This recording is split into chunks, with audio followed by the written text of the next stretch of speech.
আজকে আমরা ৩ জন মিলে চলে গেলাম কলকাতা আন্ডার ওয়াটার মেট্রো দেখার জন্য। এর আগে একবার গেছিলাম, তখন সেটা কিছু কারণের জন্য বন্ধ ছিল।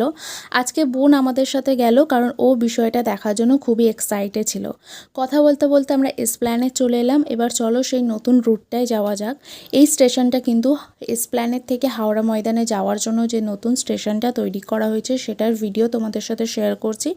1 মিনিটের একটা ভিডিওতে সবটা শেয়ার করা একদমই পসিবল নয়, তবে আমি আমার সাধ্য মতন চেষ্টা করেছি।